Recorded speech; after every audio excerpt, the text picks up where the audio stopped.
Hello dear students, my name is Paras and स्वागत है आप सभी का हमारे YouTube channel maths by Paras sir में।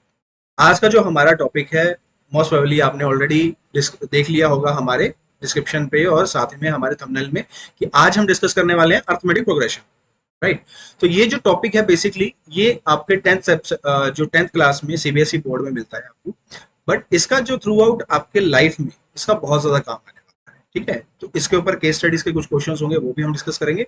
साथ साथ में जो इसकी रियल लाइफ जो आपकी एग्जांपल्स होती हैं उसको समझेंगे और उससे हम इस टॉपिक को बहुत बेहतर बनाने की कोशिश करेंगे। ये जो पर्टिकुलर वीडियो है बेटा, ये आपको दो लेक्चर्स में मिलेगी, दो पार्ट्स में मिलेगी। तो ये जो फर्स्ट पार्ट है वो आज हम डिस्कस करने वाले हैं, नेक्स्ट पार्ट आपको विद इन फ्यू डेज आपको प्रोवाइड कर दिया जाएगा। चलिए, टाइम वेस्ट नहीं करते हैं और बढ़ते हैं हमारे टॉपिक की तरफ। और जो इस पूरे टॉपिक में हमने डिस्कशंस करनी है उसमें क्या क्या चीजें आएंगी वो देख लेते हैं। सबसे पहली चीज क्या आएगी, हम ये सीखेंगे कि सीक्वेंस क्या होता है। सबसे पहले क्या देखेंगे, ये सीक्वेंस क्या चीज है। ठीक है, तो ये सीक्वेंस के साथ साथ में उसके बाद आती है बारी अर्थमेटिक प्रोग्रेशन। ये जो अर्थमेटिक प्रोग्रेशन है ये बेसिकली क्या है। ठीक है? और अर्थमेटिक प्रोग्रेशन के बाद हमारी बारी आती है ए एंड डी। ये क्या चीजें हैं, नई टर्म्स है ना। उसके बाद हम बात करेंगे एपी के बारे में और डिटेल। जैसे ही हमारा एपी कवर हो जाएगा कि एपी क्या होता है, उसके रिगार्डिंग जो भी टॉपिक्स हैं वो साथ साथ में कवर होते जाएंगे। सबसे पहली हमारी कोशिश क्या है कि हम पहले डिस्कस करें कि सीक्वेंस क्या होता है। जनरल केसेस में अगर आप सीक्वेंस की बात करो तो आप जैसे बोलते हो 1 2 3 4 5 6, ये बेसिकली क्या है, एक सीक्वेंस है। सीक्वेंस में कैसे आप काउंटिंग कर रहे हो, एक सीक्वेंस में कर रहे हो। कैसे 1 2 3 4, उसमें क्या कर रहे हो आप, हर एक डिजिट का एडिशन कर रहे हो। एक के बाद एक जोड़ा तो दो आएगा, दो के बाद एक जोड़ा तो तीन आएगा। तो ये बेसिकली क्या है, एक सीक्वेंस है। तो सीक्वेंस को हम क्या बोलते हैं इन जनरल, कि ये हमें एक कोई पैटर्न देता है जिसकी वजह से हम अगली टर्म बता पाते हैं। ठीक है, और यही जो सीक्वेंस है बेटा, ये आपको कॉम्पिटिटिव एग्जाम्स में भी बहुत देखने को मिलेगा। ये जो कॉम्पिटिटिव या आप कॉम्पिटिटिव एग्जाम्स जैसे कि हो गया आपका बैंकिंग एग्जाम्स हो गए या फिर आपके एसएससी एग्जाम्स हो गए, उसमें भी आपको ये सीक्वेंस एंड सीरीज का टॉपिक आता है। उसमें बेसिकली अर्थमेटिक प्रोग्रेशन जो है वो आपका एसएससी एग्जाम्स में आता है, बट इस केसेस में अभी आपको जो फोकस करना है वो एज जो है आपके एग्जाम पॉइंट ऑफ व्यू के ध्यान से देखना है। तो सीरीज का जो टॉपिक है ये जो है वो डिफरेंट सिनेरियो है आपके कॉम्पिटिटिव एग्जाम्स के लिए, बट सीक्वेंस का जो टॉपिक है वो हमारा यहीं तक सीमित है। ठीक है, तो सीक्वेंस का क्या होता है, मतलब सीक्वेंस वो होता है जिसमें हम डेफिनेट पैटर्न के बारे में डिस्कस करते हैं। कुछ ना कुछ एक पैटर्न होता है, एक डेफिनेट पैटर्न दिया जाता है जिसके बारे में हम डिस्कशन करते हैं, और उस पैटर्न में अगर कोई चीज होती है तो उसको आप क्या बोलते हो, सीक्वेंस बोलते हो कि वो एक सीक्वेंस में। जैसे कि मान लेते हैं कि 1 के बाद 3 आता है, 3 के बाद 5 आता है और 5 के बाद 7 आता है। तो इसका नेक्स्ट टर्म क्या है, अगर आप ध्यान से देखोगे तो 1 में 3 कैसे बना, दो जोड़ के बना, फिर उसके बाद फिर से दो जोड़ के बना, फिर दो जोड़ के बना। तो इसका मतलब अगला नंबर क्या आएगा, वो दो ऐड करके आएगा। तो अगला नंबर क्या आएगा, इसमें 9 आएगा। आप ऐसा भी देख सकते थे और ऐसा भी देख सकते थे कि ये जो 1 3 5 एंड 7, ये बेसिकली क्या है, सारे के सारे ऑड नंबर्स हैं। ये सारे के सारे क्या है, ऑड नंबर्स हैं। नेक्स्ट ऑड नंबर कौन सा आएगा, 7 के बाद ऑड नंबर कौन सा आता है, तो 9 आता है। बेसिकली सा इसका आंसर क्या हो जाएगा, 9। सिमिलरली इसमें देखते हैं नीचे वाले सीक्वेंस में। पहले मेरे पास क्या था, -45 में -40। अब आप देखोगे तो हमारा जो डिफरेंस है वो इंक्रीज हो, मतलब आपका जो डिफरेंस है वो 5 5 का आ रहा है। कैसे पता चला, अगर आप इस टर्म को देखोगे तो ये -45, ये -40 और ये माइनस का 45। यहाँ से यहाँ जाने के लिए मुझे प्लस का 5 ऐड करना पड़ेगा, मतलब मुझे 5 ऐड करना पड़ेगा। क्यों, क्योंकि आपको पता होगा कि -45 अगर +5 करूंगा तो क्या होगा, प्लस माइनस माइनस, साइन किसका रहेगा, माइनस का। तो 45 में से 5 माइनस करूंगा तो कितने आ जाएंगे, 40 आ जाएंगे। तो बेसिक सा फंडा क्या आ रहा है यहाँ पे, कि यहाँ पे हर एक टर्म जो है नेक्स्ट टर्म +5 करके आ रही है। तो इसकी जो नेक्स्ट टर्म आएगी +5 करके, वो क्या आएगी, माइनस का 30 प्लस का 5, तो वो क्या हो जाएगा मेरे पास, माइनस का 25। तो इसका जो आंसर आएगा वो क्या आएगा बेटा, माइनस का 25। नेक्स्ट टर्म की बात कर लेते हैं। नेक्स्ट सीक्वेंस अगर हम देखें तो इसमें देखेंगे आप, यहां से यहां तक जाने में मुझे कितना जोड़ना पड़ा, पहले कितना प्लस करना पड़ रहा है, 4 प्लस करना पड़ रहा है। फिर उसके बाद अगर आप देखोगे तो 4 के बाद कितना प्लस करना पड़ रहा है, मुझे 9 प्लस करना पड़ रहा है। ठीक है, उसके बाद फिर क्या हो गया, 16 माइनस हो गया। अब यहाँ पे क्या हो रहा है, 16 माइनस हो रहा है। पहले 4 प्लस था, फिर 9 प्लस था, फिर उसके बाद 16 माइनस का, 16 माइनस का, सॉरी यहाँ पे आएगा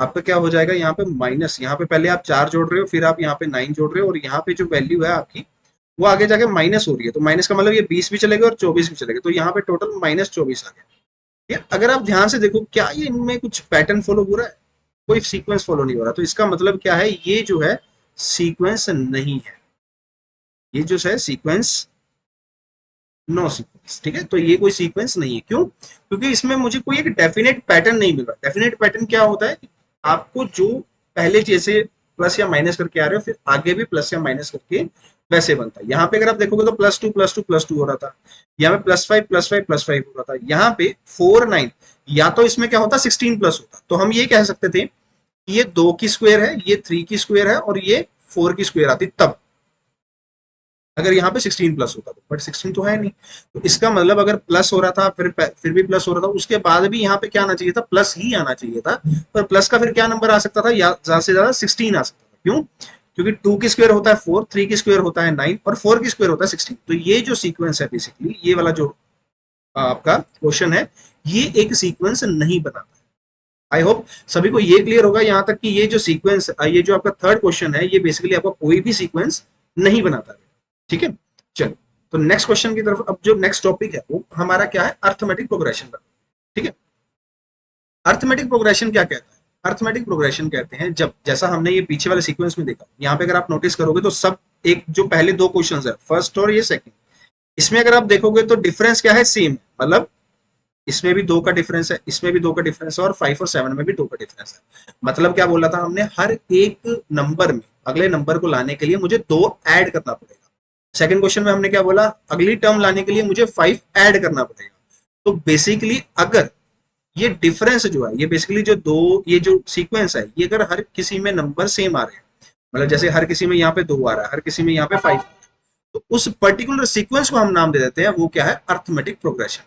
तो बेसिकली ये जो सीक्वेंस है, इसमें हम क्या बात करेंगे, ये एक क्या है, सीक्वेंस ऑफ नंबर्स होता है, जहां जो डिफरेंस होता है वो कॉन्जिक्यूटिव नंबर्स का, वो क्या होता है, कांस्टेंट होता है। कांस्टेंट का मतलब क्या होता है बेटा, कांस्टेंट की जगह पे आप ये भी सोच सकते हो कि कांस्टेंट का मतलब क्या है, कि वो सेम, डिफरेंस क्या है, सेम।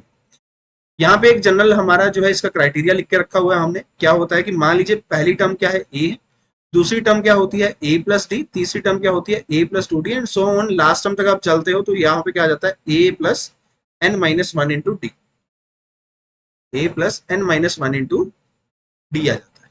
ठीक है, तो ये तो होता है एक सीक्वेंस। इसको हम एक बार लास्ट में समझते हैं, इसको आप थोड़ा देर बाद रखिए, इसको थोड़ी देर बाद समझते हैं। पहले हम इसकी कुछ एग्जांपल्स करके देखते हैं, ताकि आपको कुछ समझ आए। ठीक है, अगली जो एग्जाम, हमारी जो एग्जांपल्स है वो करके देखते हैं, आपको ज्यादा बेटर पता चले। जैसे कि यहाँ पे आपके पास कुछ सीक्वेंस दिए गए हैं, हमें क्या बताना है, to check that a given term is an AP और नॉट। सबसे पहले हमें क्या बताना है कि ये एक एपीपी है या फिर नहीं। सबसे पहली चीज क्या आपने हमेशा ध्यान रखनी है, जो भी फर्स्ट टर्म लिखी होती है उसको आप बोलते हो ए। ए क्या होती है आपकी, फर्स्ट टर्म। ए क्या होते हैं आपका, फर्स्ट टर्म। ठीक है, तो इस केस में मेरा ए क्या आएगा बेटा, वो क्या आएगा, दो आएगा। इस केस में मेरा ए क्या आएगा, वो क्या आएगा, दो आएगा। इस केस में मेरा ए क्या आएगा, वो ए ही आएगा। ठीक है, इस केस में ए क्या आएगा, थर्ड। यहाँ पे अगर आपको कंफ्यूजन है तो आप ए की जगह पे कुछ और भी लिख सकते हो। यहाँ पे आप एक्स एक्स एक्स भी कर ले, इसको मान के चल सकते हो कि x, two x, three x, four x है, तो ए क्या आएगा, एक्स। आप ऐसा भी समझ सकते हो। ठीक है, कंफ्यूजन अगर होगा तो यहाँ पे सबसे पहले समझना क्या है, हमें ये देखना है कि क्या ये एपी है या नहीं। ठीक है, तो उसके लिए मैंने अभी क्या बताया आपको कि एपी तभी होती है कोई सीक्वेंस जब उनके बीच का जो डिफरेंस होता है वो या तो कांस्टेंट रहे, या फिर दो कॉन्जिक्यूटिव के बीच में जो डिफरेंस आ रहा है वो दोनों का कांस्टेंट की बजाय या फिर क्या हो, सेम। आप ऐसा भी समझ सकते हो। मतलब क्या, अगर आप ध्यान से देखोगे तो दो और छह में डिफरेंस कितने का है, दो से छह अगर जाना है तो मुझे चार जोड़ के जाना है, छह से 10 जाना है तो चार जोड़ के जाना है, 10 से 14 जाना है तो चार जोड़ के जाना है। तो मतलब सभी में डिफरेंस क्या आ रहा है, सेम आ रहा है। तो इसका मतलब ये क्या होगा, एपी होगा। बट यहां से तो हमें ये पता चलता है कि ये एपी है। ये क्या हो गया, एक शॉर्ट ट्रिक हो गया। अगर आपको एमसीक्यू टाइप क्वेश्चंस आते हैं तब आप ये चेक करो कि एक टर्म से दूसरी टर्म में जाने के लिए मुझे क्या करना पड़ेगा। जैसे ए से, इस वाली टर्म की बात करें अगर, ए से 2a जाने के लिए मुझे ए ऐड करना पड़ेगा, 2a से 3a जाने के लिए ए ऐड करना पड़ेगा, 3a से 4a जाने के लिए भी ए ही ऐड करना पड़ेगा। तो बेसिक सा फंडा क्या हो गया, ये भी क्या है, एक एपी है। ठीक है, ये आप स्टेप कब करोगे, जब आपको एमसीक्यू टाइप्स के क्वेश्चंस बन के आते हैं तब। पर अगर आपको प्रॉपर क्वेश्चंस बन के आते हैं तब आप कैसे करोगे, वो समझते हैं पहले। सबसे पहले आप क्या लिखोगे, आप इनको टर्म्स को एक नाम दो। जैसे कि आपने बोल दिया कि ये मान लो A1 ए है, इसको ए नॉट भी बोल सकते हो, ए भी बोल सकते हो। ये मान लो A1 है, और ये मान लो A2 है, और ये मान लो A3। ठीक है, तो आप क्या बोलोगे कि A1 माइनस ए नॉट, ये सबसे पहले निकालोगे तो वो क्या आएगा, 6 - 2 = 4। ठीक है, इसको आप क्या नाम दोगे, डी नाम। इसको मान लो या आप डी नाम दे दो या कुछ भी नाम दे दो, यहाँ पे आप मान लो डिफरेंस D1।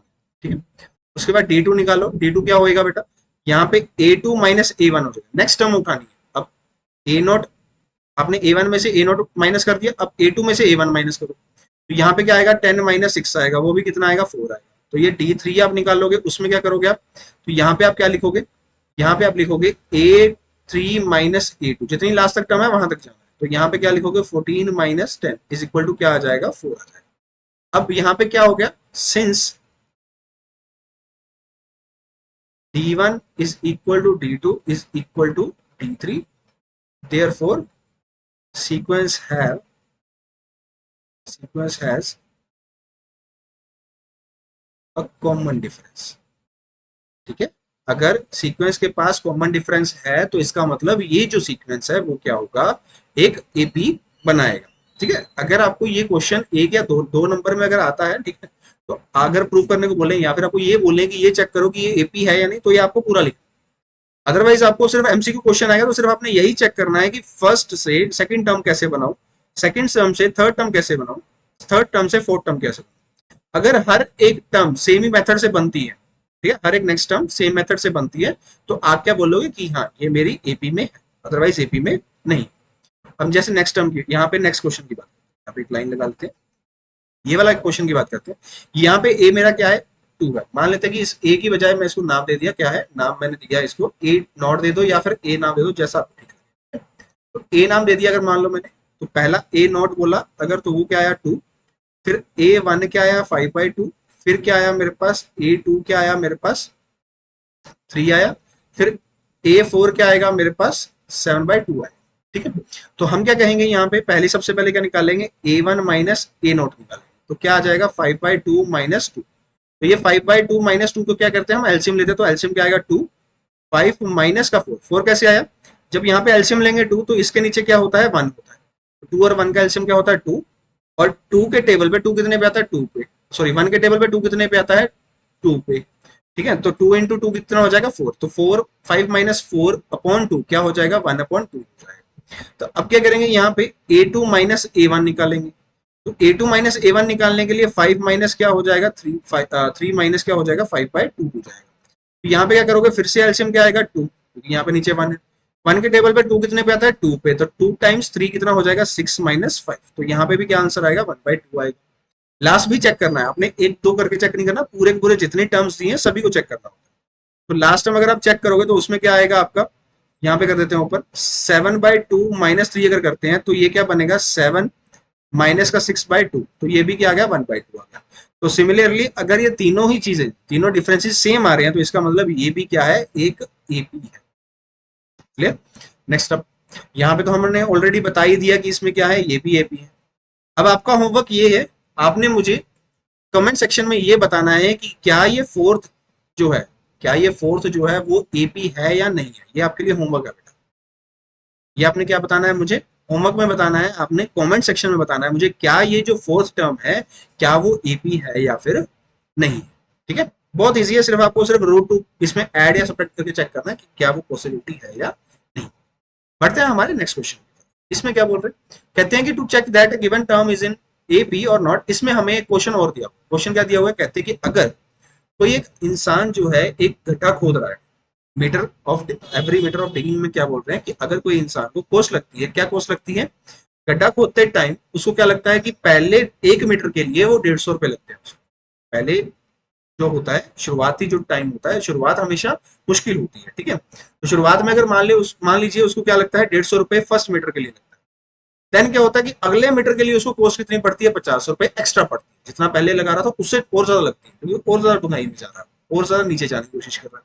तो वो क्या कह रहा है कि शुरुआत में अगर मेरे पास क्या था, यहाँ पे पहले 150 रुपए लग रहे थे, अगले में मेरे 50 रुपए बढ़ गए तो कितने हो गए 200 रुपए, उसके अगले में फिर मेरे को बढ़ गए तो कितने हो गए 250 रुपए, उसके बाद फिर से मैंने 50 बढ़ा लिए तो मेरे पास कितने हो गए 300 रुपए।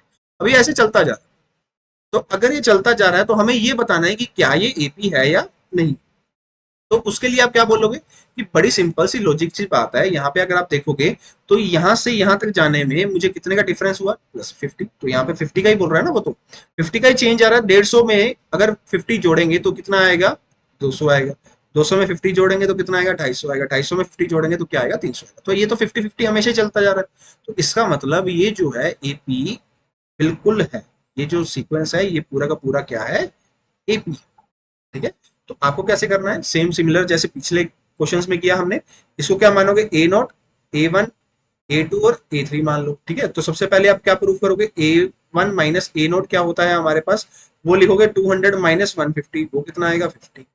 फिर आप क्या लिखोगे, A2 माइनस A1 कितना होगा, वो 200 माइनस, सॉरी 200, यहाँ पे आप लिखोगे 250 माइनस, 250 माइनस 200, वो भी क्या आएगा, 50 आएगा। और फिर क्या लिखोगे आप, A3 माइनस A2, उसमें क्या लिखोगे आप, 300 माइनस 250, वो भी कितना आएगा, 50 आएगा। तो ये क्योंकि तीनों टर्म्स सेम हो जाएंगे तो कॉमन डिफरेंस आएगा। अगर कॉमन डिफरेंस सेम हो जाए, मतलब कॉमन डिफरेंस का मतलब क्या है, डिफरेंस कॉमन हो जाए, तो उसमें आप क्या बोलोगे कि ये जो सीक्वेंस है बेसिकली वो किसमें है, एपी में है। ठीक है, नेक्स्ट क्वेश्चन पे आते हैं। नेक्स्ट क्वेश्चन क्या कहता है, नेक्स्ट क्वेश्चन कहता है कि अगर हमें क्या निकालनी है, ये सीरीज है जो वो एपी में है। अगर वो बोल रहा है कि ये जो सीरीज है वो मेरी क्या है, एपी में है, तो मुझे ये बताओ कि फिर के की वैल्यू क्या होगी। अब क्या हो सकता है कि क्वेश्चन किस तरह का आ सकता है आपको, वो ये बोल सकता है कि मेरे पास कोई एक सीक्वेंस है, उसमें ये सीक्वेंस जो है वो एपी में है। जो ये सीरीज है वो बेसिकली किसमें है, सीरीज एपी में है। तो आपको ये बताना है कि उसमें जो अननोन वेरिएबल्स है, जैसे कि इसमें क्या है, अननोन क्या है, यहाँ पे के है। तो वो जो अननोन वैल्यूज हैं उनके बारे में आपको बताना है कि उनकी वैल्यूज क्या होंगी असली। तो आपको क्या देखना है यहाँ पे, एपी की कंडीशन क्या है, एपी कोई सीरीज कब होती है, जब उनके बीच का डिफरेंस जो होता है वो सेम होता है। तो आपने क्या बोलना है यहाँ पे, सबसे पहले आप क्या निकालोगे, यहाँ पे k-1, पहले आप क्या लिखोगे, टर्म्स लिखोगे। ए नॉट मतलब ए लिख लो आप पहली टर्म, वहां पे आप लिखो 4, A1 लिख लो आप k-1, और A2 आप लिखोगे 12। ठीक है, तो अभी उन्होंने क्या आपने बोला है, सिंस 4k-1 और 12, या तो आप ये लिख लो या आप ये बोल दो since series, since the given series in is in AP, आप वैसा भी लिख सकते हो। चाहे आप ये लिख लो, क्वेश्चन उतार दो यहाँ पे, या फिर आप क्या लिख दो कि since given series is in the AP. जब आप ये लिख देते हो तो उसका मतलब क्या है, जो हमें दिया हुआ है वो ऑलरेडी अगर सीक्वेंस जो है वो एपी में है, देयरफॉर देन, या फिर लिखोगे देन, सिंस के बाद देन लिखते हो, सिंस उसके बाद देन क्या बोलोगे आप, k-1, जिसमें आप क्या बोलोगे, A1 minus A naught is equal to A2 minus A, या आप ये लिखो, तो उसमें जो डिफरेंस है वो सेम होता है। ठीक है, तो यहाँ पे आप क्या लिखोगे, A1 क्या है आपके पास, k-1, उसके बाद माइनस का क्या आएगा, 4 आएगा, तो इक्वल टू में क्या आ जाएगा, 12 माइनस का k-1, यहाँ पे आप ब्रैकेट लगा दो। ठीक है, तो यहाँ पे क्या वैल्यू बनेगी, के, माइनस माइनस क्या होता है प्लस, तो -1 -4 कितना आ जाएगा, -5। यहाँ पे 12 माइनस अंदर अगर मल्टीप्लाई करोगे तो माइनस का के हो जाएगा, माइनस माइनस क्या हो जाएगा बेटा, प्लस का 1 हो जाएगा। तो यहाँ से जो वैल्यू आएगी वो k-5 इज इक्वल टू क्या आ जाएगा, 13 माइनस के। तो अब क्या करेंगे, के वाले एक साइड, नॉन के वाले एक साइड, मतलब जो के वाली वैल्यूज है वो एक साइड कर लो और बाकी सारी एक साइड कर लो। तो ये 5 इधर जाके क्या हो जाएगा मेरा प्लस का, और ये 5 मेरा के इधर आके क्या हो जाएगा प्लस का, और 5 इधर आके क्या हो जाएगा प्लस का। तो इससे क्या पता चलता है मुझे, k plus k is equal to 13 plus 5, 13 plus 5।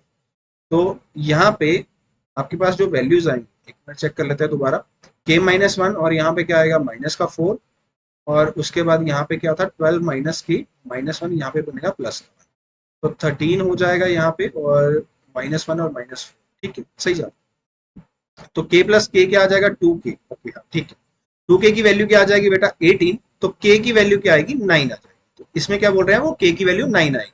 तो अगर मेरी k की वैल्यू 9 आएगी, वैसे अगर सीक्वेंस की बात करें तो सीक्वेंस में क्या हो जाएगा, फिर सीक्वेंस किस तरह का होगा, 4, 8 और 12। और अगर आप ध्यान से देखो, 4 के बाद क्या आता है 8, अगर तो 4 जोड़ के आएगा, 8 के बाद 4 जोड़ के 12 आएगा, तो ये सीक्वेंस भी बन रहा है और आपका जो आंसर है वो भी आ गया। तो k की वैल्यू क्या आ गई, 9 आ गई। आपने 8 नहीं लिखनी है, वो सिर्फ आपको वेरीफाई करने के लिए बताया कि अगर मैं यहाँ पे k की वैल्यू डाल दूं इस सीक्वेंस में, यहाँ पे अगर मैं k की वैल्यू 9 डाल दूं तो 9 माइनस 1 क्या हो जाएगा, 8 हो जाएगा। तो वो सीक्वेंस जो है वो पूरा का पूरा सीरीज में दिखाई दे रहा है ना। तो हमने क्या बताया कि k की वैल्यू क्या आ रही है, इसमें 9 आ रही है। बस इतने तक का ये क्वेश्चन है। नेक्स्ट क्वेश्चन इसी के तरीके के। अब हमें क्या करना है, अब हमें ये बताना है कि पहली 4 टर्म्स क्या हो। Find first 4 terms of the AP. तो आपने सबसे पहले क्या बताना है कि सबसे पहले तो ए जो है वो वैल्यू कितनी आ गई 10, डी हमारे पास कितना दिया हुआ है 2 दिया हुआ है, तो ए प्लस डी वो क्या होगा बेसिकली आपके पास A1 होगा जो नेक्स्ट टर्म आएगी। इसको आप ले लो A0 लिख लो और इसको A1 लिख लो। तो A प्लस डी क्या आएगा आपके पास 10 प्लस 2 कितना आ जाएगा 12 आ जाएगा। फिर आपके पास A2 कितना आ जाएगा बेटा, यहाँ पे आप ऐसा भी कर सकते हो कि इसको A1 लिख सकते हो और इसको A2 और इसको A3 ऐसा भी कर सकते हो। मैं जनरली A0 लिख के चलता हूँ तो आप ऐसा भी कर सकते हो, ठीक है। बट आगे चल के जब आप क्वेश्चंस करोगे तो आपको ये चीज का ध्यान रखना है, ये मेरी क्या है A1 है, ये मेरी क्या है A2, ठीक है। आगे चल के जब क्वेश्चन आएंगे मैं उसको आपको प्रॉपर्ली बताऊंगा, ठीक है। तो अभी के लिए बात करते हैं, तो A2 की बात करूं अगर मैं, या फिर एक काम करो आप ऐसे कंफ्यूजन में मत रहना। यहाँ पे एक काम करते हैं, मैं अपनी फर्स्ट टर्म इसको नाम दे देता हूँ, ये सेकंड टर्म और ये थर्ड टर्म। कंफ्यूजन में रह के कोई फायदा नहीं होगा बेटा आप लोगों को। इससे अच्छा है कि आप यहाँ पे क्या लिख लो A1 ही लिख लो। स्टार्टिंग टर्म क्या है A1, ठीक है, और ये क्या है A2। और थर्ड टर्म कौन सी होगी, थर्ड टर्म की बात कर रहा हूँ, तो थर्ड टर्म कौन सी होगी मेरे पास, जो इसमें इसी टर्म के अंदर ए प्लस डी वाली टर्म के अंदर एक डी और जोड़ेंगे, मतलब इसके अंदर एक डी और जोड़ेंगे तभी अगली टर्म बनेगी। तो उसके लिए मैं क्या बोलूंगा कि यहाँ पे क्या आ जाएगा 12 प्लस 2 इक्वल टू क्या आ जाएगा 14। उसी हिसाब से जो यहाँ पे मेरी A4 टर्म होगी, अब मैं यहाँ पे ए डी ए बार बार नहीं लिखूंगा, तो मैं क्या लिखूंगा, इसमें जो थर्ड टर्म है A3 उसी में मुझे क्या जोड़ना है, डी जोड़ना है। तो बेसिकली क्या बनेगा 14 प्लस 2 क्या बनेगा मेरे पास 16। अब मुझे क्या बतानी है, फर्स्ट 4 टर्म्स बतानी है। तो फर्स्ट टर्म्स यही होंगी जिसमें फर्स्ट टर्म आएगी 10, फिर उसके बाद सेकंड टर्म 12, फिर 14, फिर 16। सिमिलरली हमारे पास ये वाली जो टर्म है वो कैसे बनेगी, फर्स्ट टर्म जो है A1 जो आ जाएगा वो मेरे पास क्या आ जाएगा -1। फिर आपके पास जो सेकंड टर्म है A2 वो क्या आएगी -1, मतलब आप क्या लिखोगे यहाँ पे A1, या फिर आप A लिख लो या A1 लिख लो, A1 प्लस डी लिख लो, ठीक है। तो यहाँ पे A1 प्लस डी क्या आ जाएगा मेरे पास -1 प्लस का 1/2।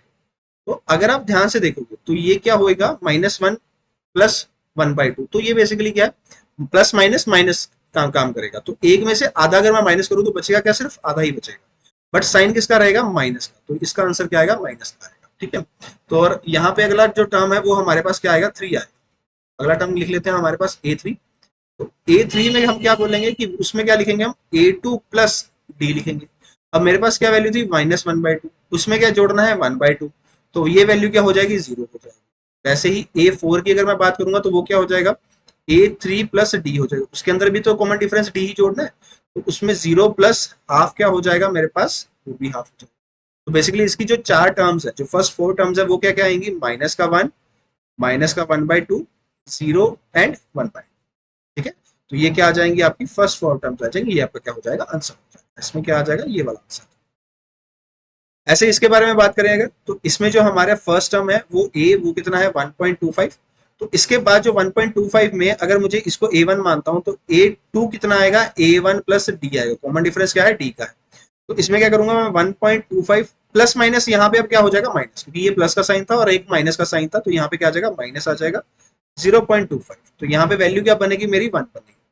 वैसे ही अगर A3 की वैल्यू निकालने तो उसमें क्या करेंगे A2 प्लस डी करेंगे, उसमें क्या आ जाएगा 1 माइनस फिर से क्या आ जाएगा 0.25 आ जाएगा, क्योंकि प्लस और माइनस क्या होता है माइनस होता है। यहाँ पे क्या आ जाएगा 0.75। और अगले वाले में A4 की वैल्यू क्या आ जाएगी मेरे पास A3 प्लस डी, तो उसमें भी क्या लिखूंगा 0.75 माइनस का 0.25, तो ये भी वैल्यू कितनी आ जाएगी 0.50। तो इस हिसाब से जो मेरी फर्स्ट 4 टर्म्स आएगी, इस हिसाब से जो मेरी फर्स्ट 4 टर्म्स आएंगी वो क्या क्या आएंगी, पहले आएगी मेरे पास 1.25, फिर उसके बाद आएगी 1, फिर उसके बाद आएगी 0.75, फिर उसके बाद आएगी 0.5 या 50, कुछ भी लिख सकते। यहाँ पे जो आंसर आएगा मेरा वो क्या आएगा 1.25, 1, 0.75 एंड 0.5, ठीक है। चल अब बात करते हैं इसके ऊपर पूरी डिस्कशन कि हमारे पास अगर मान लीजिए ये तो हो गया कि फर्स्ट कुछ टर्म्स की बात कर रहे हैं ना, फर्स्ट 4 टर्म्स और 5 टर्म्स ये निकाल सकते हैं। अगर इन केस मुझे कोई भी nth टर्म बोल दे, मान लीजिए आपको ऐसी सीक्वेंस दिया, मान लो A और D दिया हुआ है और आपको बोल दिया मुझे 50th टर्म बताओ, 40th टर्म बताओ, 60th टर्म बताओ, ये कैसे निकालो। तो उसके लिए हमारे पास एक जनरल फॉर्मूला होता है, क्या होता है an is equal to a plus n-1 into. अगर आप ध्यान से नोटिस करो तो ये हम ऑलरेडी पीछे करके आ चुके हैं, जिसमें हमने क्या बताया था कि ये वाला जो सीक्वेंस होता है बेसिकली जो आपका सीक्वेंस होता है, अगर आप ध्यान से, आप फिर से हम एक बार रिकॉल कर लेते हैं पुराना जाके पीछे, हमने अभी अभी बताया था ये अर्थमेटिक प्रोग्रेशन में, थोड़ी देर पहले मैंने आपको बताया था, ये हम बाद में डिस्कस करेंगे। क्यों? क्योंकि अगर आप ध्यान से देखो, ए plus D, A plus 2d, A plus 3d, ये चलता जाएगा कहां तक जाएगा, ए प्लस एन माइनस 1d तक। ये ऐसा क्यों किया? क्योंकि ये वाली जो टर्म है वो बेसिकली nth टर्म होती है।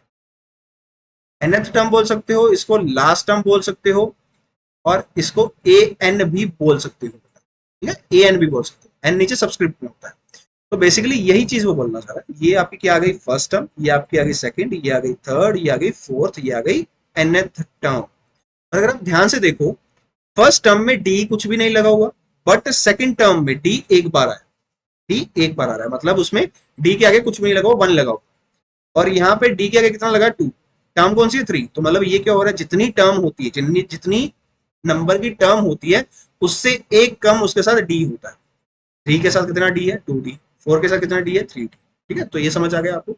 चलिए, तो इस हिसाब से मेरे ख्याल से आपको जो है अब उसका जो है मेन फॉर्मूला भी समझ आ जाएगा। क्या कहते हैं कि ए एन क्या है, मेरे पास एक nth टर्म होती है। ए जो है आपको पहले बता चुके हैं हम कि वो क्या होती है, आपकी फर्स्ट टर्म होती है। एन क्या होता है, number of terms. Number of terms का मतलब कितनी नंबर ऑफ टर्म्स तक मुझे जाना है। मान लीजिए आपको क्वेश्चन पूछा गया कि मुझे 50th टर्म तक जाना है, तो एन क्या होगा उस टाइम पे, 50 होगा। एन क्या होगा, 50 होगा। तब उस टाइम पे आप लिखोगे कैसे? तो लिखना क्या होता है तब, A50, सबस्क्रिप्ट में आप क्या लिखोगे, 50 लिखोगे एन की जगह पे। और ए मान लो कुछ भी है, मान लो वो कुछ भी था, ए लिख लेते हैं एक बार, प्लस n-1। n-1 का मतलब 50 माइनस 1 इंटू डी। तो ये बेसिकली क्या हो जाएगा, a प्लस 49d हो जाएगा। तो अगर मान लीजिए मैं आपको किसी भी टाइम, पॉइंट ऑफ टाइम पे ये बोलता हूँ कि ये बताओ कि A30 क्या होगा, तो अब क्या बोलोगे आप, a प्लस 29d होगा। जब कभी भी मैं आपको A15 की बात करता हूँ तो आप क्या बोलोगे, a प्लस 14 होगा सर। ठीक है, तो बेसिक सा फंडा आपने ध्यान रखना है कि n जितना भी होता है उससे एक कम वैल्यू होती है आपकी d। ठीक है, और d क्या है बेसिकली आपको पता होगा, d क्या है आपके पास, कॉमन डिफरेंस। ठीक है, चलिए बढ़ते हैं हमारे नेक्स्ट। इसमें जो क्वेश्चंस आते हैं, किस तरह के क्वेश्चंस आपको देखने को मिलते हैं, उस पर बात कर लेते हैं। पहली जो चीज आती है उसमें वो है find 30th term of the AP 10, 7 and 4। अब आप देखोगे यहाँ पे उन्होंने हमें क्या बताया, जो हम अभी अभी डिस्कस करके आए हैं, वो क्या कह रहे हैं कि मुझे 30th टर्म के बारे में बताओ। अगर मेरे पास कोई एपी है जिसमें क्या बोल रहा है, 10, 7 और 4 जैसी चल रही है, ठीक है, तो सबसे पहले क्या देखोगे आप, ए क्या है इसमें, तो ए क्या है, मेरे पास 10 है। अब मुझे क्या निकालना है, इसमें डी निकालना है। क्यों निकालना है बेटा, क्योंकि मुझे 30th टर्म पूछी है, और 30th टर्म के लिए मुझे क्या निकालना पड़ेगा, A30 निकालना पड़ेगा। ठीक है, तो उसके लिए डी भी चाहिए। अब डी कैसे निकलेगा, वो डी निकलेगा ऐसे कि आपके पास ए कितना है, 10 है। मान लेते हैं कि इसको आप A1 बोलो, A2 किसको बोलोगे आप, जिसमें 7 होता है। तो डी क्या आएगा मेरे पास, A2 माइनस A1 आएगा। तो उस पर आप क्या लिखोगे, 7 माइनस 10, जो कि क्या आ जाएगा, माइनस का 3 आ जाएगा। तो आपके पास डी भी आ गया, ए भी आ गया। अब हम बात करते हैं A30th की। A30 की, A30 क्या होगा basically, a plus 30 minus 1 into D. तो हमारा फॉर्मूला क्या कहता है, because a n is equal to a plus N minus 1 into d. ठीक है, तो इसमें आप क्या बोलोगे कि A30th में हमारे पास क्या आएगा, ए प्लस 30 माइनस 1 इंटू डी आएगा। तो ए की वैल्यू आप क्या पुट करोगे, यहाँ पे 10 प्लस, ये आप कहीं दो मत समझ लेना, ये बेटा 0 आपका इक्वल टू का साइन है। ठीक है, ये इक्वल टू 10 प्लस यहाँ पे 30 माइनस 1 कितना आ जाएगा बेटा, 29 आ जाएगा। ठीक है, और डी की वैल्यू मेरे पास कितनी दी हुई है, माइनस का 3 निकाल लिया हमने, माइनस का 3 निकाल लिया। तो यहाँ से आप क्या निकालोगे, 10, अब प्लस माइनस क्या हो जाएगा, माइनस हो जाएगा। अब आपको क्या करना है, इसमें मल्टीप्लाई करना है। तो इसको मल्टीप्लाई करने के बड़े आसान तरीके होते हैं। ठीक है, अगर आप वो मेथड सीखना चाहते हो जिससे आप जो है इजी कैलकुलेशन कर सकते हो, तो हमारा जल्दी ही यहाँ पे आपका मंडे को, अब आप मे भी शायद तब, जब तक ये वीडियो अपलोड होगी तब तक आप शायद देर हो चुकी होगी, बट आप फिर भी अगर ट्राई करना चाहते हो तो आप हमारा समर कैंप ज्वाइन कर सकते हो। 3 तारीख से, 3 जून से हमारा जो है समर कैंप शुरू होने वाला है, जिसमें हम बेसिकली आपको ट्रिक सिखाएंगे कि कैसे जो है मैथ्स की कैलकुलेशन को इजी बनाया जा सकता है और जल्दी बनाया जा सकता है। ठीक है, तो इसको करने के लिए बड़ी आसान सी ट्रिक होती है वैसे उसमें, बट यहाँ पे मैं आपको सिंपल इसकी कैलकुलेशन वैसे ही बता देता हूँ कि 29 इंटू 3 कितना होता है, 87 होता है। ठीक है, तो आपको वैसे ही बता देता हूँ, यहाँ पे क्या होता है वो 87 होता है। बट आप ये मेथड जो है इनके सीखोगे कहाँ पे जाकर, जब आप हमारे जो समर कैंप्स है या फिर हमारी वर्कशॉप्स होती हैं जहाँ पे हम स्पीड मैथ्स करवाते हैं, वहां पे भी आप ज्वाइन करके निकाल सकते हैं। ठीक है, तो 10 माइनस 87, अब यहाँ पे क्या करेंगे हम, 10 माइनस 87 में हम बड़ी टर्म में से छोटी टर्म माइनस तो कर लेंगे, बट साइन किसका लगाएंगे, माइनस का। तो यहाँ पे वैल्यू क्या आएगी, माइनस का 77। तो ये हमारा करेक्ट आंसर हो जाएगा, माइनस का 77 इसका क्या आएगी, टर्म।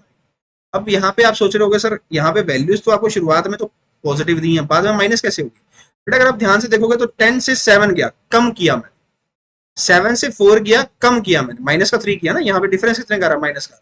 तो अगली जो टर्म आएगी वो माइनस करके आएगी, माइनस का 3 करके आएगी, तो कितना आएगा 1। उसकी अगली टर्म आएगी माइनस का 3 करके, तो कितनी आएगी, माइनस का 2 आएगी। तो ये चलता जाएगा। तो ये सारी टर्म्स किसमें आएंगी, नेगेटिव में आएंगी इसके। ठीक है, नेक्स्ट टर्म की बात करते हैं। नेक्स्ट क्वेश्चन क्या बोलता है, check whether -50 is a term of the AP. अब यह क्या बोल रहा है कि क्या कोई ऐसी टर्म है जो -150 होगी जो इस सीक्वेंस में आएगी। तो उसके लिए सबसे पहले मुझे क्या बताना है, अब ये एक कोई एक वैल्यू है जिसके लिए मुझे n निकालना है। मतलब उन्होंने हमें एक n की वैल्यू दी हुई है हमें, ये बेसिकली क्या है, अब हमारे पास a n है जिसके लिए मुझे n बताना है कि क्या ऐसी कोई टर्म एग्जिस्ट भी करती है या नहीं। अगर n, क्योंकि n क्या है, एक काउंटिंग नंबर है। यहाँ पे अगर आप ध्यान से देखोगे तो क्या है, n is the number of terms. Number of terms का मतलब क्या होता है बेटा, ये नंबर ऑफ टर्म्स जो होती हैं वो आपके नेचुरल नंबर होता है। नेचुरल नंबर क्या होते हैं, आपके काउंटिंग नंबर्स होते हैं। ठीक है, तो ये अगर आपका n जो है वो काउंटिंग नंबर के बजाय कुछ भी आ गया, जैसे मान लीजिए अगर आपका काउंटिंग नंबर मतलब 1 2 3 4 5 ये चीज आ गई, अगर इसके बजाय वो पॉइंट्स में आ गया या फिर डेसिमल्स में जिसको आप बोलते हो या फ्रैक्शन में आ गया, तो वो वैसी कोई भी टर्म एग्जिस्ट नहीं करती हो। तो इसीलिए जो n है वो एक इंटीजर होना जरूरी है, जिसको आप इंटीजर भी बोल सकते हो, नेचुरल नंबर भी बोल सकते हो, बात एक। ठीक है, चलिए, तो यहाँ पे आप क्या बोलोगे, पॉजिटिव इंटीजर हो सकता है या फिर वो नेचुरल नंबर हो सकता है। तो इसके लिए आपको 150 वाला नंबर वैल्यू निकालनी है कि क्या कोई ऐसा n है जहां पे वैल्यू जो है वो मेरी क्या है, माइनस का 150 है। तो इसके लिए हम सबसे पहले क्या करेंगे, सबसे पहले हम लिखेंगे कि हमारे पास गिवन क्या है। तो गिवन क्या है हमारे पास, सबसे पहले a गिवन है, मान लो a1 गिवन है, फर्स्ट टर्म जो है वो कितनी है 11, a2 कितना है मेरे पास 8 है। तो यहां से मैं क्या d निकाल सकता हूँ, बिल्कुल निकाल सकता हूँ, कितना आएगा a2 माइनस a1। अब डी क्यों निकाल रहे हैं, क्योंकि ऑलरेडी उन्होंने बताया हुआ है कि ये क्या है, एपी है। तो a2 माइनस a1 निकालने के लिए मैं क्या करूंगा, 8 माइनस 11, तो वो क्या हो जाएगा मेरे पास, माइनस का 3 हो जाएगा। ठीक है, तो यहाँ पे मेरा क्या आ गया, डी क्या आ गया, माइनस का 3 आ गया फिर से। अब आप क्या करोगे, यहां से आपको देखना क्या है, अब देखना क्या है कि माइनस की 150th टर्म मेरी एग्जिस्ट करती भी है या नहीं करती। तो क्या देखोगे कि ए एन जो है ऑलरेडी हमारे पास क्या है, माइनस का 150 है, और एन की वैल्यू मुझे अननोन है, एन की वैल्यू निकाल। तो क्या करोगे, ए एन का फॉर्मूला लगाओगे। ए एन का फॉर्मूला क्या कहता है कि A plus N minus 1 into D. तो उसमें जो ए एन है उसमें आप क्या लिखोगे, माइनस का 150 लिखोगे, और ए की जगह पे क्या लिखोगे, आप 11 लिखोगे, प्लस का क्या आ जाएगा, एन माइनस 1 इंटू डी। अब डी कितना बताया था मैंने, माइनस का 3 बताया था। ठीक है, तो अब आप क्या करो, ये जो 11 है ये उधर जाके क्या कर दो, पहले माइनस कर दो। तो क्या हो जाएगा, माइनस माइनस क्या हो जाएगा, प्लस। तो ये माइनस का 161 आ जाएगा। ये 11 अगर बेटा इधर जाएगा तो ये क्या हो जाएगा, माइनस का, और माइनस माइनस क्या हो जाएगा, प्लस। तो माइनस का 161 आ जाएगा। इक्वल टू में क्या आएगा आपका, माइनस का 3 टाइम्स एन माइनस 1। अगर आप ध्यान से दोनों साइड देखोगे तो माइनस माइनस दोनों साइड है, तो वो कैंसिल आउट हो गया। अब यहाँ पे जो स्टेटमेंट बनेगी वो क्या बनेगी, यहां से अगर आप देखोगे तो 161 is equal to 3 times n minus 1 आ जाएगा। और अगर आप देखो यहां से तो 3 क्या है, मल्टीप्लीकेशन, तो उसको मैं क्या लेके जाऊंगा, डिवाइड में। ये यहाँ पे जाके क्या हो जाएगा, डिवाइड में हो जाएगा। तो क्या बनेगा, 161 upon 3 is equal to n minus. तो अगर आप 3 के टेबल पे इसको डिवाइड करोगे तो आप कहां तक जाओगे, 3 के टेबल पे ये वैसे डिवाइड हो जाना चाहिए था, बट ये हो नहीं रहा है। क्यों नहीं हो रहा है, क्योंकि आप ध्यान से देखोगे तो 3 के टेबल पे 150 आता है, 3 के टेबल पे 150 आता है 150, और उसके बाद इसके पास 11 बच रहा है। तो 11 जो क्या 3 के टेबल पे आता है, नहीं आता। अगर ये नंबर 3 से डिविजिबल नहीं है तो ये -1 करके भी इससे आंसर जो नहीं आएगा, वो मेरी जो एन की वैल्यू है वो फ्रैक्शन वैल्यू या फिर डेसिमल वैल्यू आएगी। तो इसका मतलब क्या हुआ कि जो ये -150 टर्म है ये कभी भी इसकी टर्म नहीं हो सकती। -150 जो है इस एपी की टर्म कभी भी नहीं हो सकती। कैसे लिखोगे, कैसे, अब रीजनिंग कैसे दोगे। तो यहाँ पे देखोगे कि यहाँ पे जब आप वैल्यू निकालोगे तो क्या निकलेगी वैल्यू, आप पूरी पूरी वैल्यू निकाल लेते हैं। 3 की वैल्यू अगर आप डिवाइड करोगे तो 3 के टेबल पे कितने पे जाएगा, सबसे पहले 5, 11 बचा। अब 11 कितने पे जाएगा मेरा, 3 पे, 9 पे, तो 0.2 बच गया। अब 2 जो है उसके बाद आप जितना भी बार भी करोगे तो 6666 आएगा। ठीक है, तो यहाँ पे n माइनस 1 क्या है, 1 इसमें ऐड करेंगे तो n इज इक्वल टू क्या आ जाएगा, 54.66, या फिर आप ये लिख सकते हो कि 54, आगे लिख सकते हो 2/3, बात एक ही। 52, 54, 2/3 भी लिख दो, क्योंकि आपका जो डिफरेंस आया है वो आपका जो लास्ट में रिमाइंडर बचा है वो 2 बचा है, तो 52, 54, 2/3। तो आप क्या लिखोगे, सिंस। अब आगे रीजनिंग क्या दोगे, इसमें रीजनिंग बता देता हूँ। रीजनिंग में देखोगे since n is not n is not a n is not a natural number, therefore -150 can never be in the given AP। तो वो एपी में नहीं हो सकता, आपको ये बस बता, ठीक है। आई होप ये यहाँ तक जो है आपका टॉपिक ये क्लियर हो चुका होगा कि एपी में क्या है क्या नहीं है ना। तो इसके ऊपर एक दो क्वेश्चंस और बनते हैं हमारे, वो फटाफट कर लेते हैं।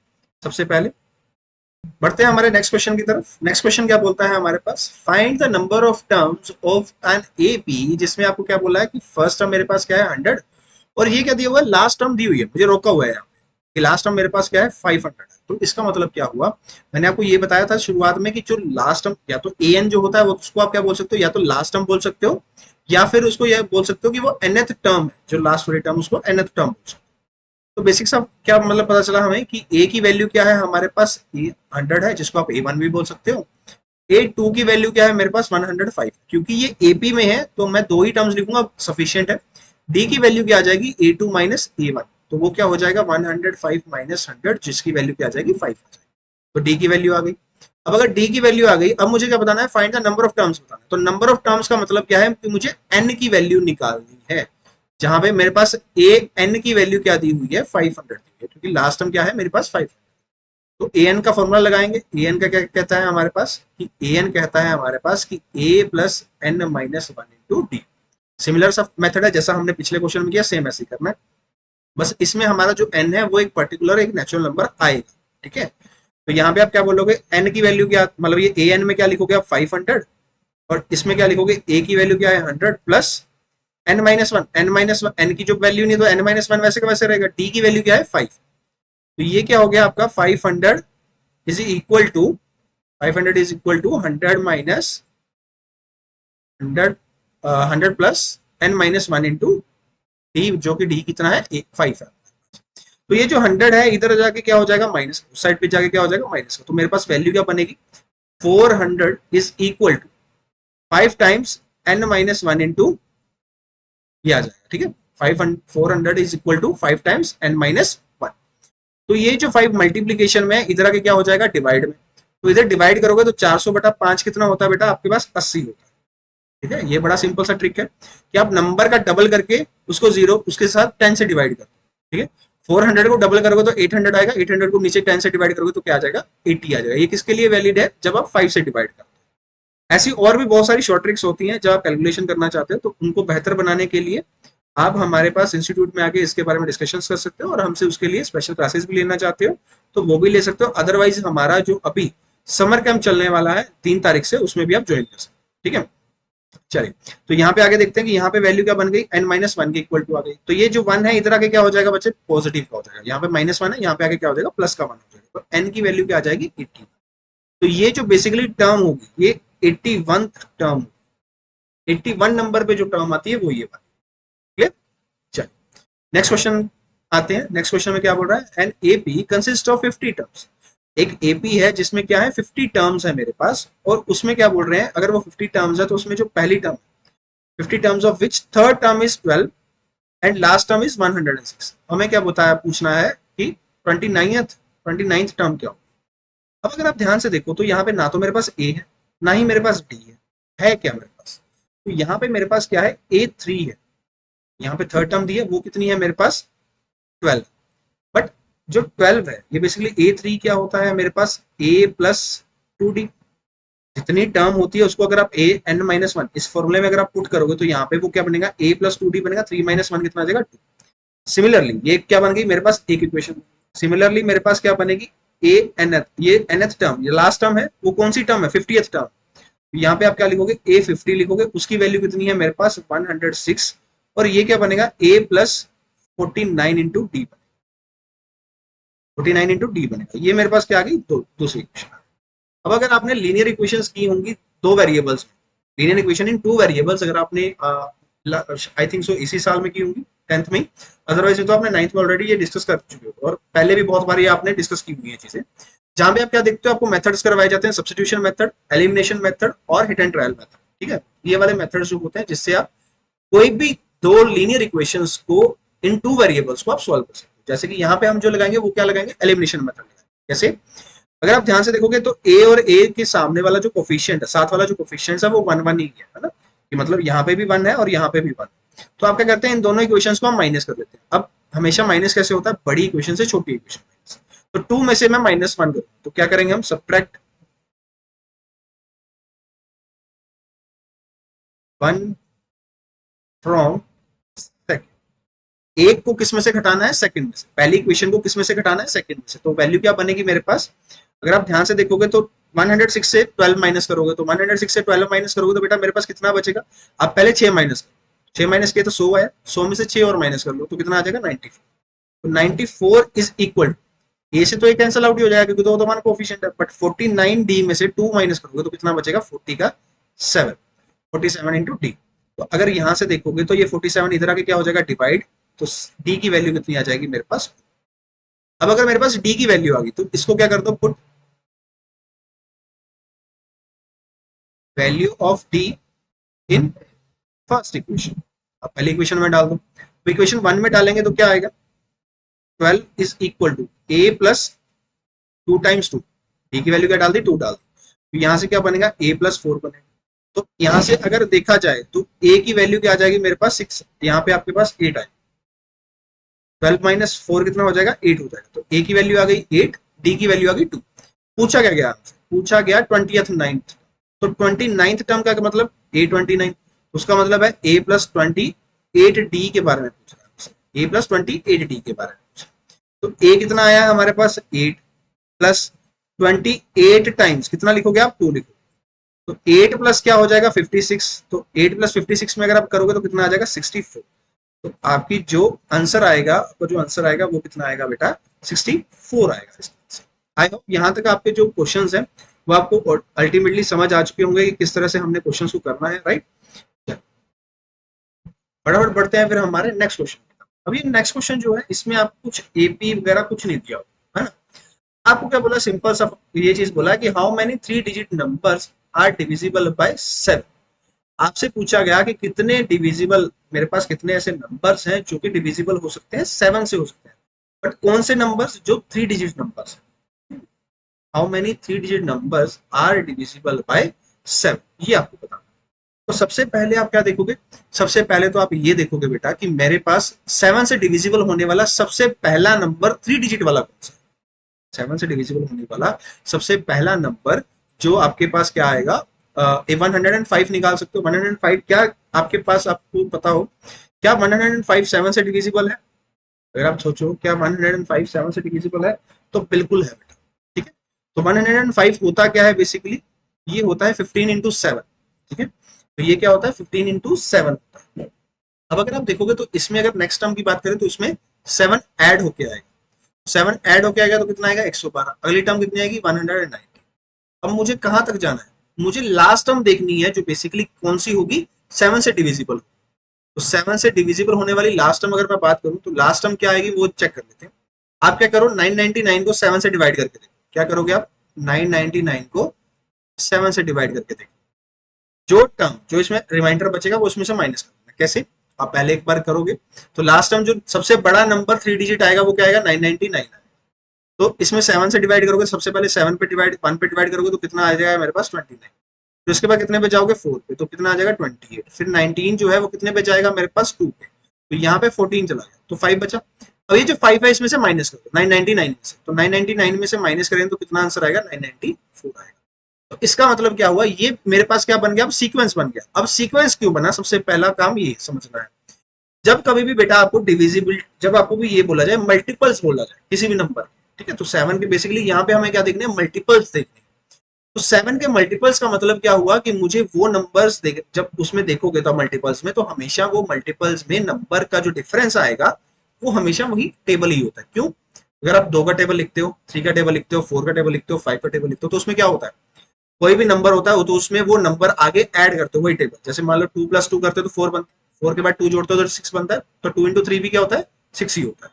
तो बेसिकली ऐसे ही जब कभी भी आपको मल्टीपल्स बोला जाए या टेबल बोला जाए तो उसमें क्या होता है कि वो सारे नंबर्स क्या होते हैं, हमेशा सीक्वेंस में होते हैं और उनके बीच में जो डिफरेंस होता है वो हमेशा क्या होता है, 7 का ही होगा। ये मतलब इस केस में तो 105 में अगर मैं 7 जोड़ू, 105 में अगर मैं 7 जोड़ूंगा तो मेरे पास क्या बनेगा, 112 बनेगा। 112 में मैंने कितने जोड़े थे, 7 जोड़े थे, क्योंकि अगली टर्म जो 7 से डिविजिबल है वो कौन सी है, 119 है। फिर अगली टर्म जो इसमें 7 से डिविजिबल होगी वो इसमें क्या होगी, 7 जोड़ के आएगी, वो कितनी आएगी, 126 आएगी। तो ऐसे करते कराते हमने इसमें क्या देखा कि सभी में डी ही डिफरेंस जो आ रहा है वो सभी में 7 आ रहा है। इसका मतलब ये क्या है, ये एपी। अब सिमिलर जैसे हमने लास्ट क्वेश्चन किया था वैसे ही हम ये क्वेश्चन करेंगे।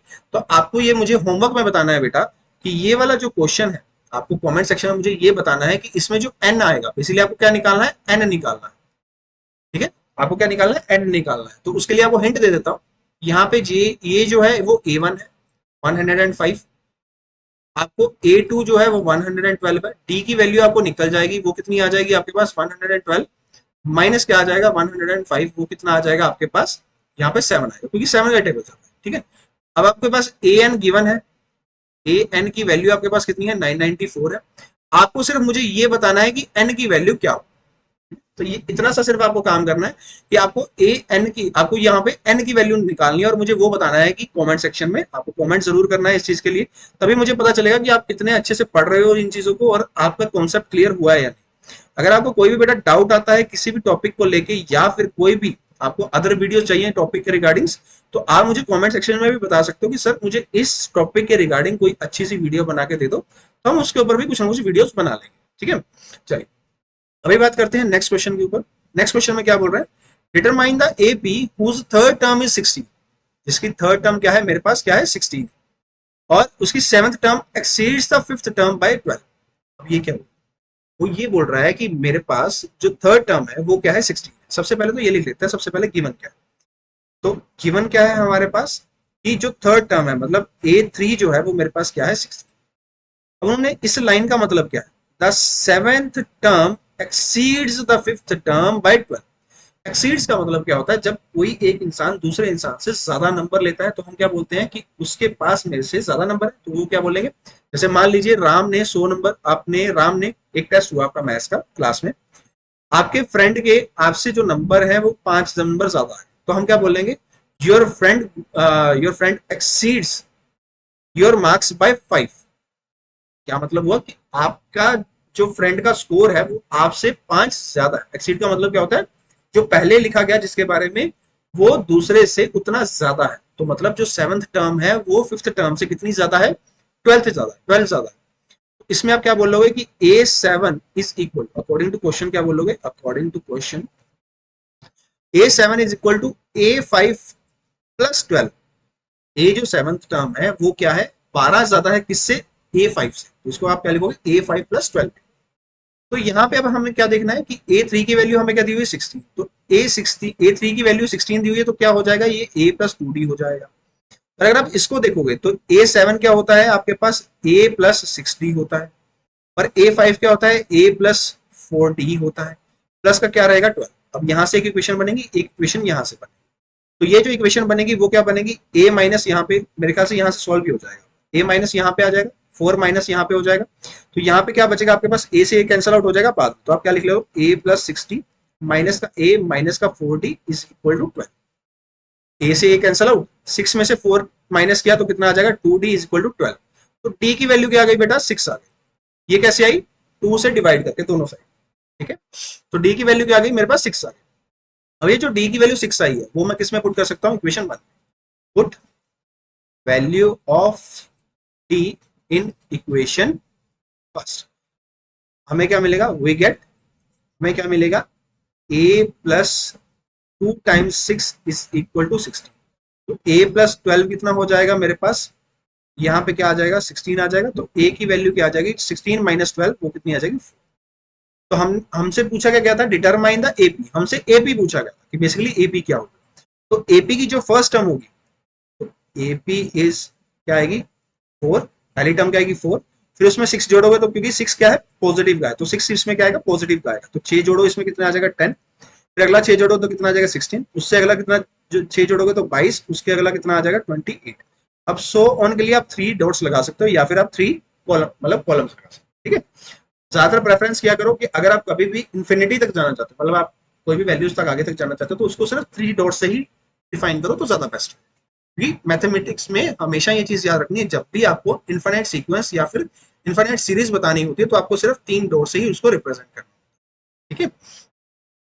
चलिए, यहाँ तक जो है हमारा एपी तक का मेन जो टॉपिक था, जो मतलब आपका मेन मेन क्वेश्चन थे वो कवर अप हो चुके हैं। अब एक केस स्टडी आती है, या फिर आप ये कहिए जिसमें हमारे पास एक तरह का ऐसा क्वेश्चन आता है जो हम जनरल लाइफ में, हम रियल लाइफ में देखते हैं। क्या देखते हैं, यहाँ पे उन्होंने बोला कि सुबह राव है वो अपना काम शुरू करते हैं किस कब 1995 मतलब 1995 में, at an annual salary of 5000, मतलब वो 5000 की एनुअल सैलरी, मतलब सालाना जो इनकी इनकम है वो कितनी है 5000, मतलब साल का उनके पास कितना आता है 5000 रुपए आता है, ठीक है। And received an increment of 200 each year, हर साल उनको 200 रुपए अधिक मिलते हैं, मतलब नेक्स्ट ईयर जो है उनको हमेशा क्या मिलेंगे 200 रुपए ज्यादा मिलेंगे। तो मतलब क्या हुआ, यहाँ पे हम क्या बोलेंगे, गिवन में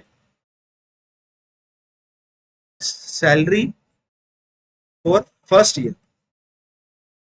आपको क्या बताना है कि सैलरी ऑफ फर्स्ट ईयर, पहले साल में तो उन्होंने क्या बोला कि मैं 5000 रुपए लूंगा, ठीक है। तो पहले साल में क्या आएगी, उनकी सैलरी 5000 रुपए आएगी, ठीक है।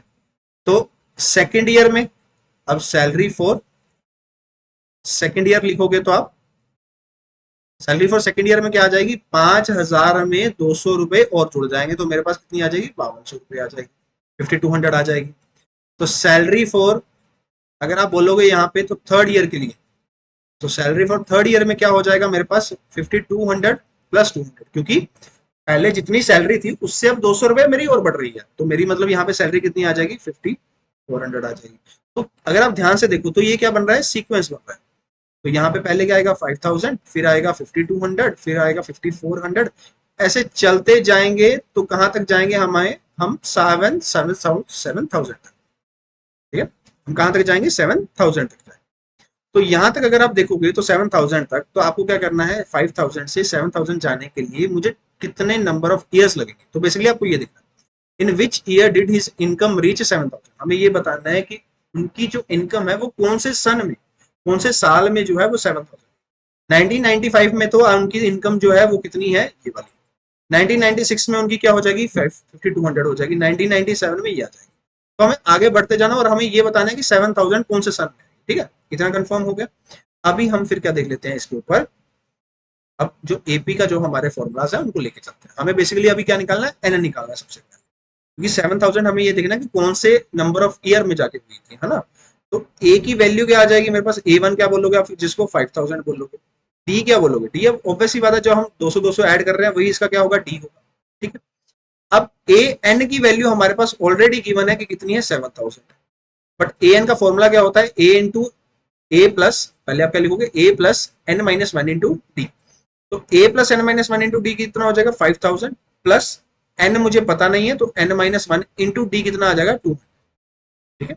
तो यहां से आप क्या करोगे, 5000 इधर आके क्या हो जाएगा माइनस का, तो 7000 में से 5000 माइनस करोगे तो कितना आ जाएगा 2000, इधर आके क्या हो जाएगा माइनस का। तो 7000 माइनस 5000 कितना हो गया 2000, इक्वल टू में क्या आएगा 200 into n minus into n minus. तो यहाँ पे जो 200 है वो इधर मल्टीप्लाई में, तो इधर आके क्या हो जाएगा, ये भी डिवाइड में हो जाएगा। तो ये डिवाइड करेंगे तो 2000 अपॉन 200 कितना आ जाएगा 10 आ जाएगा। 10 इज इक्वल टू कितना आ गया n minus 10 is equal to क्या आ गया एन माइनस 1, ठीक है। तो यहाँ से जो आपका माइनस का 1 है वो उधर जाके क्या हो जाएगा प्लस का, तो एन की वैल्यू क्या आ जाएगी बेटा 11। मतलब ये जो होगा ये कौन से नंबर का साल होगा, 11th नंबर पे जो आएगा, 11th नंबर पे आएगा। अब अगर मैं काउंटिंग स्टार्ट करूँ 195 से, ठीक है, तो 195 1995 जो है वो फर्स्ट ईयर होगा। सेकंड ईयर क्या आएगा 1996 वाला सेकंड ईयर आएगा। तो अगर मैं इसको फर्स्ट ईयर मानूं, ठीक है, तो अब मुझे 11th ईयर तक जाना है। तो मतलब मैं ये बोल सकता हूँ कि इसमें मुझे 10 साल और जोड़ने हैं। इसमें अगर मैं 10 साल और जोड़ूंगा तो मुझे कितना आ जाएगा 2005। तो इसका जो करेक्ट आंसर बनना चाहिए वो क्या बनना चाहिए 2005 बनना चाहिए। अब ये कैसे किया, फर्स्ट ईयर सेकंड ईयर, अब आगे चलते हैं एक बार काउंटिंग कर लेते हैं, ठीक है, काउंटिंग करके देखते हैं। यहाँ पे मैंने क्या किया है, फर्स्ट ईयर ये आ गया, सेकंड ईयर ये आ गया, और इसके बाद थर्ड ईयर क्या आएगा 1977, फिर 1998, फिर आपके पास ये फोर्थ आ गया, फिर 1998 के बाद 1999 हो गया फिफ्थ, फिर उसके बाद आ गया 2000 वो आ गया सिक्स्थ, फिर 2001 आ गया आपके पास 7, 2002 आ गया आपके पास 8, 2004 आ गया आपके पास 9, और 2000 तो 2003 आएगा, 2003 आएगा, 2004 आ जाएगा आपके पास 10, और 2005 आ जाएगा आपके पास 11। तो मैंने जैसा बोला वैसे फिर आप ज्यादा इजी रहेगा आपको याद रखना, क्योंकि देखो यहाँ पे अगर आप ऐसे काउंटिंग करने लगे तो पेपर में टाइम बहुत लगेगा। ठीक है, आप क्या करो, आपको ये देखना है कि ये जो टर्म है वो कौन सी टर्म आई है, 11th टर्म आई है। फर्स्ट टर्म मेरे पास क्या है, ये वाली है, और 11th टर्म कौन सी है, ये वाली है। तो बेसिकली अगर आप ध्यान से देखोगे तो A1 भी क्या है, हमारे A1 और 11th टर्म में हमारा 10 साल, मतलब इन जनरल हम कितने जोड़ेंगे, 10 साल जोड़ेंगे, तभी वो 11th नंबर पे आए। ठीक है, मान लीजिए आपको मैं अगर बोलूं कि आपके और आपके फ्रेंड के बीच में ऐसा हुआ कि एक टेस्ट हुआ, आपका फ्रेंड पहले नंबर पे आया उस पेपर में, उसके मतलब बहुत अच्छे मार्क्स आए, उसके नंबर आए, वो मतलब 100 आउट ऑफ 100 ले गया, और उसके जो रैंक आया वो 1 आया। आपकी रैंक आई है 11th, आपकी रैंक क्या आई है, 11th। तो मेरा क्वेश्चन ये है कि अगर आपकी रैंक 11th आई है तो आपसे पहले कितने बच्चे हैं, तो आपसे पहले कितने होंगे, 10। तो वही चीज हम यहाँ पे बोल रहे हैं कि अगर मैं यहाँ पे ऐसा भी बोलूं कि अगर मुझे फर्स्ट पोजीशन आपके फ्रेंड की पोजीशन से आपकी पोजीशन पे आना है, तो मुझे कितने बच्चे चाहिए, उसमें 10 बच्चे चाहिए, मतलब टोटल मुझे कितने बच्चे चाहिए, 10 बच्चे चाहिए। यहाँ पे मैं इसमें क्या जोड़ूंगा, अगर 10 जोड़ूंगा तो मेरा वो 11th नंबर बनेगा। तो वही काम करो कि 1995 में 10 जोड़ दो, तो 1995 में 10 जोड़ोगे तो इसका आंसर जो आएगा बेटा वो क्या आएगा, 2005 ईयर। ठीक है, आई होप यहाँ तक जो है आपके एपी तक का जो मेन टॉपिक है वो यहाँ पे कवर अप हो चुका होगा। नेक्स्ट जो टॉपिक है हमारा वो रहेगा हमारा find the sum of the n terms के लिए। ठीक है, तो ये जो है हम अपने नेक्स्ट पार्ट में कवर अप करेंगे। तब तक के लिए आपको जो क्वेश्चंस दिए गए हैं होमवर्क वो आपने ध्यान से याद से करके आने हैं, और कमेंट सेक्शन में मुझे उनके आंसर्स देने हैं। तो सबसे पहला जो होमवर्क था मैं वो आपको बता देता हूँ। सबसे पहला होमवर्क था हमारा एपी वाला, जिसमें आपको ये बताना था कि क्या ये एपी है या नहीं। ठीक है, उसके बाद जो सेकंड क्वेश्चन दिया था मैंने, जहां तक मुझे याद है वो यहाँ पे ओके ये ये था आपका सेकंड होमवर्क, जिसमें आपको मुझे क्या बताना था, एन बताना। तो आपको दो क्वेश्चंस दिए हैं घर के लिए, आपने वो कमेंट सेक्शन में मुझे उन दोनों के आंसर्स बताने हैं। ठीक है, और हम ये देखेंगे कि सबसे ज्यादा बढ़िया आंसर्स किसके आ, सबसे बेस्ट। अगर कोई सोल्यूशंस देना चाहता है तो उसमें वो सोल्यूशंस भी लिख सकता है। ठीक है, आपकी मर्जी है, वो टोटली आपके ऊपर। आप पूरा सोल्यूशन बताना चाहते हो या फिर आप सिर्फ आंसर बताना चाहते हो, वो टोटली आपके ऊपर। बट मेक श्योर कि आप जो कमेंट्स में अपने आंसर्स जरूर छोड़िएगा, ताकि मैं उन पे रिप्लाई करके आपको बता सकूं कि आप वो आंसर्स आपके ठीक हैं या नहीं है। अगर कुछ डाउट रहेगा उसमें तो आप वो भी मुझे अपना कमेंट सेक्शन में बता सकते हैं।